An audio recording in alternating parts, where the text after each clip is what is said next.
What's up, you guys? I'm going to pick up right where I left off, talking on the last video about how I felt that you could see Tron swoop in and actually purchase either Voyager or another trading firm or another company that's having issues, just like they've done with Poloniex in the past. And, you know, the truth of the matter is USDD, and this all comes together, if you can support a coin, and I'll call it a stable coin as a point of reference for now because that's what everyone knows them as. I think they'll be renamed something else in time, but if, as I said in also many past videos, not many, but a few past videos, if you can use a real business to support the value of certain stable coins, then that's going to be a lot better than an only algorithmic stable coin. Because if there are real revenues that are detached from what's happening with Bitcoin at that exact moment in time, or what's happening in the industry itself, the real revenues can help to keep that stable coin pegged the way it needs to be in order for people to feel secure. And one of the things that I think is big in this particular case is that Tron TRX, and of course by default, even though I don't mention it sometimes, it benefits Bittorrent, USDD, BTTC, everything. They're involved in the gaming industry. They have been for a long time, and online casino gaming has been very, very profitable for many, many years. It's been decades now. They're one of the biggest industries on the internet.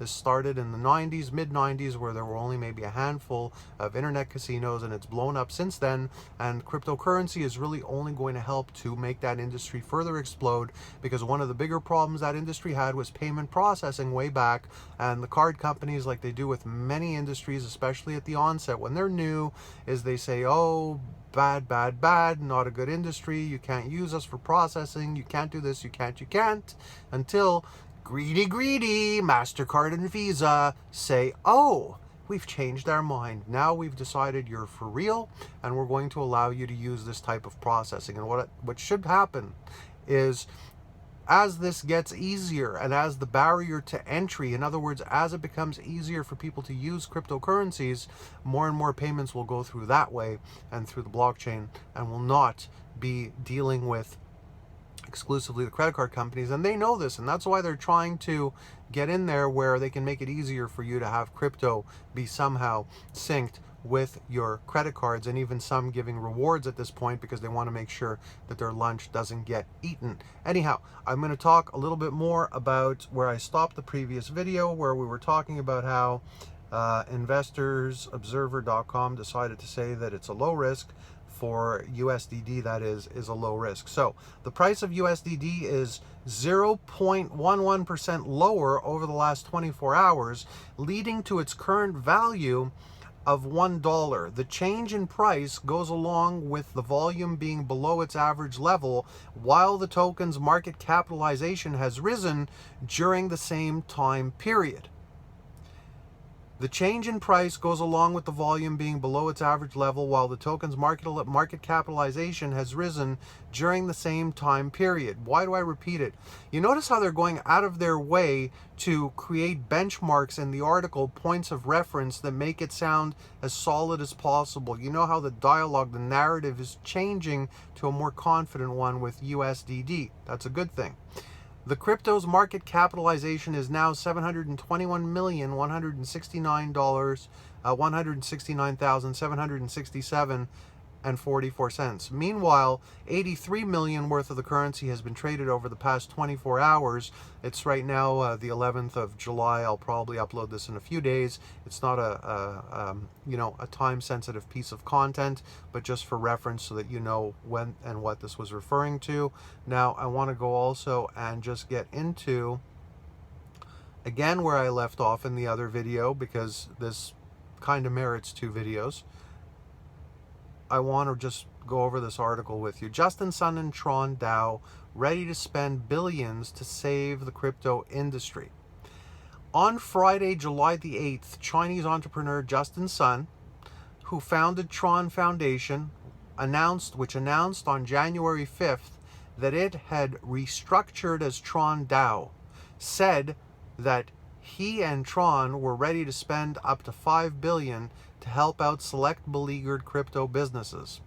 Sun, who retired as a CEO of Tron in December 2021 to become the permanent representative of Grenada to the WTO, is also the CEO of Rainberry Inc., which was formerly known as Bittorrent Inc. On Friday, Sun confirmed in a tweet that he's ready to help companies in the crypto space. We are friends with everyone and are always ready to serve. So here's the tweet. There's a bit of a glare, but I think you get the idea and you could see it, right? According to a report published by The Block on July 8th, Sun told them that lots of companies had asked him and or Tron for help. And when pressed for an actual number, he said that they are in a similar situation to Binance. As you may remember, on June 24th, Binance co-founder and CEO CZ told Yahoo Finance during an interview that his firm has been pitched by 50 to 100 companies in financial trouble. Sun said to The Block, "We are actively reviewing it and see what we can do here. We are ready to spend $5 billion on helping the industry to continue to build." Sun also mentioned that Tron is asking an investment bank to help with any deals that Tron is considering.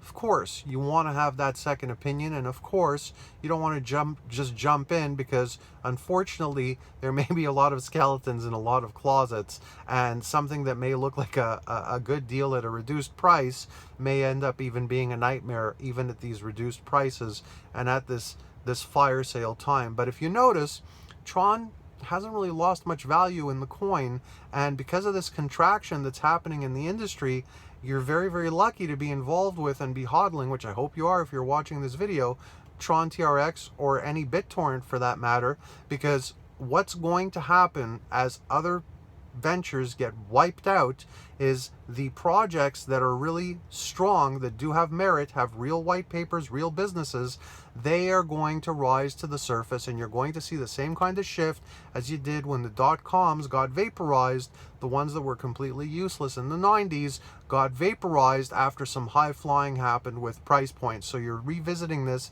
history repeats itself, and you're seeing this in the crypto sphere. And if you want to check out this article, it's from CryptoGlobe.com, the article I was just reading just now. And I want you guys to remind yourselves, even at times when it's not fun, not only when the industry is exciting, that you're fortunate, we are all fortunate to be alive at these times, because these are times where technology is going to do things that's going to make the past look trivial in comparison, and you are lucky enough to be able to take advantage of this. See you soon.